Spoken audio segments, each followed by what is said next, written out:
Question number 23. If the first and nth term of GP are A and B respectively, if P is the product of n terms, prove that P square is equals to AB की power n. तो हम इसमें late कर सकते हैं या हमें given भी है कि जो फर्स्ट टर्म है वो जीपी की वो ए है, राइट, और कॉमन रेशियो हम लेट कर लेते हैं आर है, ठीक है। nth टर्म निकालने के लिए आप कैसे निकालते हो, ए आर की पावर n-1 जो हमें दे रखी है बी के बराबर, ठीक है। P हमें दे रखा है प्रोडक्ट ऑफ n टर्म्स। अब हमें क्या दे रखा है, जब प्रोडक्ट ऑफ n टर्म्स मतलब हमारा जीपी जो है A1, A2, A3 ये मल्टीप्लाई होगा an तक, वो हमें दे रखा है P के बराबर, राइट। तो आप लिख सकते हो A इंटू ए आर का स्क्वायर इंटू ए आर की पावर n-1 तक, राइट। अब आप क्या करो, आप A अलग निकाल लो, ठीक है। तो A इंटू ए ये कौन से डिजिट तक जाएगा, n टर्म्स तक, और यही मल्टीप्लाई होगा कहाँ तक, R into R square into ये कहाँ तक जाएगा, R की पावर n-1 तक। अब जब a n बारी मल्टीप्लाई हो रहा है तो आप लिख सकते हो a की पावर n, राइट, और r हमारा 1 2 3 4 ऐसे जा रहा है तो आप पावर सारी ऐड कर दोगे कहाँ तक, n-1। Got it. अब आपको पता है जब सम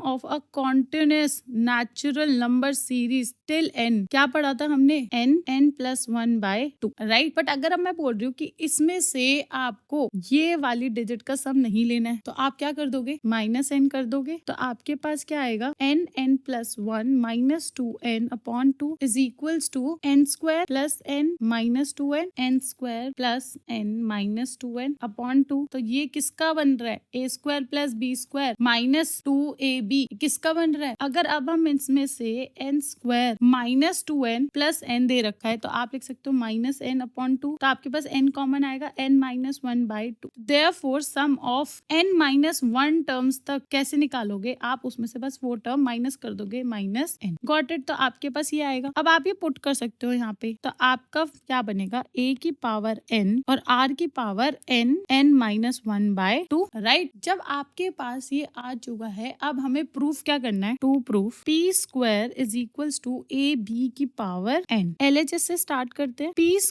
स्क्वायर की वैल्यू अभी हमने निकाली है a n r की पावर n-1/2 का होल स्क्वायर।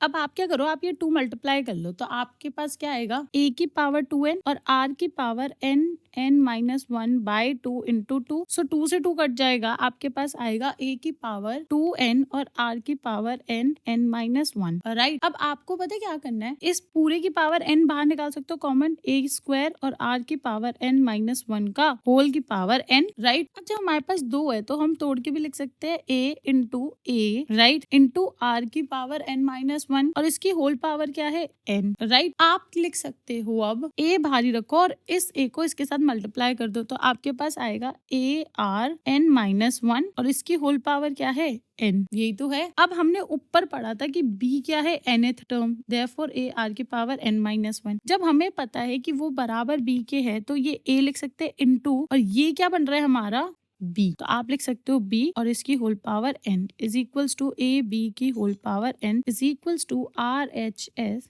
Hence proved.